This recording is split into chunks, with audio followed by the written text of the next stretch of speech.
All right, back for some cherry picking with this guy again. He says, Romans 3, 27, 28, where is boasting then? It is excluded. By what law of works? Nay, but of the law of faith. Therefore we conclude that a man is justified by faith without the deeds of the law. This man won't read the rest of so he reads Romans 3, 27, 28. There's 3 verses left in this chapter, and he just ignores them. This is what I call cherry picking. They ignore the rest of the scriptures. Let's continue reading. Is he the God of the Jews only?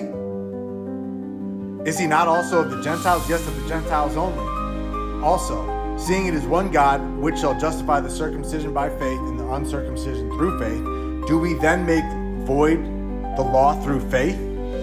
God forbid. Yea, we establish the law. So it's saying, so do we get rid of the law just because we believe? No. God forbid. We establish the law. We tell people to keep the 10 commandments. We fulfill the royal law, James 2:8. If you fulfill the royal law, you love your neighbor as yourself, which is rebuking sin out of the Christian church. When they don't keep the commandments, when they claim to be Christians, they don't keep the commandments, you rebuke that person. That's loving your neighbor as yourself, so sin doesn't prevail upon them. Your hands are clean, so you don't have blood on your hands. This is the 3rd verse that you picked and you just cherry picked. And that's why your doctrine's false, because you can't bring all the scriptures together.